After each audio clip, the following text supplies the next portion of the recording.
Recording by Bhojpuri film studio ललमनिया।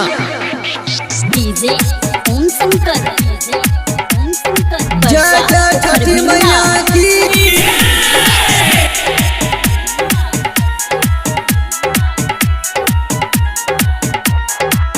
घाट हवा से दूर बड़ी बाटे, चली चली जीजा जी मोर साथे।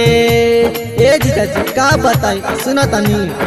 हाँ घाट हवा से दूर बड़ी बाटे, चली चली जीजा जी मोर साथे। हम जाय मनाय अकेला बड़ा भीड़ हो खेल, हम जाय मनाय अकेला बड़ा भीड़ हो खेल। डर लागे बड़ी झुंडा से हो, गुंडा से डर लागे जीजा बड़ी गुंडा से हो। घाटे पहुँचा दी हीरो होंडा से हो, डर लागे जीजा बड़ी गुंडा से हो। घाटे पहुँचा दी हीरो होंडा से हो। डीजे ओम शंकर परसा हरभिंडा।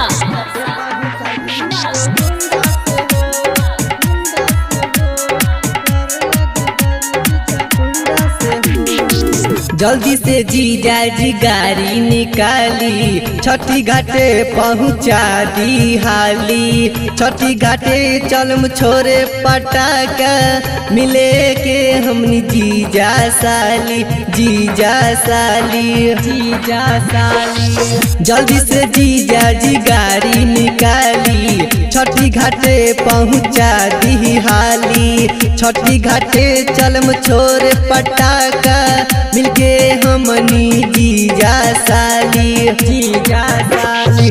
बड़ी दूर बीच सफर हमरा लागे बड़ी डर, बड़ी दूर बीच सफर हमरा लागे बड़ी डर, लागे बड़ी डर मुछ मुंडा से हो।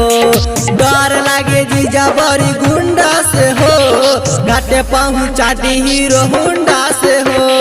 डर लागे जीजा बड़ी गुंडा से हो, घाटे पहुँचा दी हीरो होंडा से हो।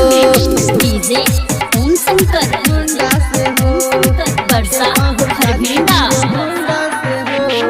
डर लागे जीजा बड़ी गुंडा से हो, गुंडा से हो, गुंडा से हो। मुन्ना मोदस्ती जीजा चली साथे, ओने से दौरा उठा ले माथे। रवा चल आइम हमनी पहुँचा के, हम आइम अपना माई के साथे, माई के साथे, माई के साथे। सोनू राजा जीजा चली साथे, ओने से दौरा उठा ले हम माथे। रवा चल आइम हमें पहुँचा के, हम आइब अपना माई के साथे, माई के साथे। सुना लोकाशिक बड़ी लागता के निक, सुना लोकाशिक बड़ी लागता के निक। टीका कैले बानी हम बुंदा से हो, डर लागे बड़ी जीजा गुंडा से हो। घाटे पहुँचा दी हीरो होंडा से हो, डर लागे बड़ी जीजा गुंडा से हो। घाटे पहुँचा दी हीरो होंडा से हो।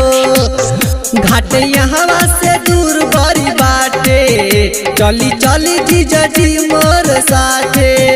हम जाय मना अकेला बड़ा भीड़ हो खेला, हम जाय मना अकेला बड़ा भीड़ हो खेला। डर लागे बड़ी झुंडा से हो, डर लागे जीजा बड़ी गुंडा से हो। घाटे पहुँचा दी हीरो होंडा से हो, डर लागे जीजा बड़ी गुंडा से